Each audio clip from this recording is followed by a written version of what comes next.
Alex Aounkant, vous attendiez-vous à cette condamnation à 4 ans de prison? On savait depuis le 1er février que la junte va essayer de trouver des faux accusations pour la condamner. Et donc, en fait, elle était chargée avec 11 différents cas. Et en fait, le maximum, c'était 102 années en prison.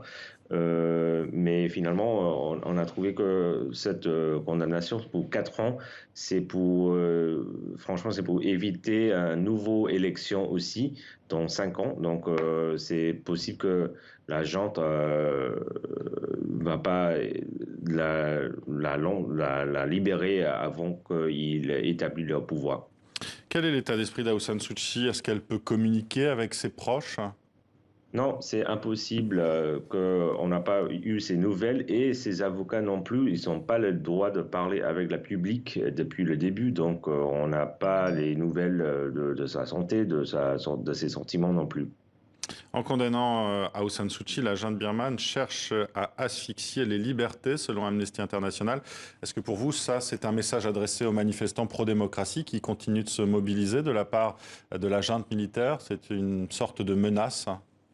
Oui, effectivement c'est ça. En fait, hier, on a vu aussi des vidéos assez horribles à Rangoon parce qu'il y a toujours des manifestations qui continuent à Rangoon. Et hier, on a vu les vidéos où les soldats avec le camion sont écrasés les gens en public dans la rue avec le camion. Donc, on a vu que ces sortes de menaces contre les pro-démocrates continuent quotidiennement. On a vu la junte exclue de certaines réunions internationales.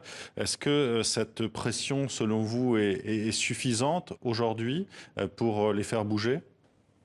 C'est un des pressions, mais on a vu bien sûr que c'est pas suffisamment pour les forcer à parler, à continuer dans la négociation démocratique, parce que on a vu que la junte, ils n'ont pas assez intérêt de participer dans ces conversations, et donc non, c'est pas suffisamment.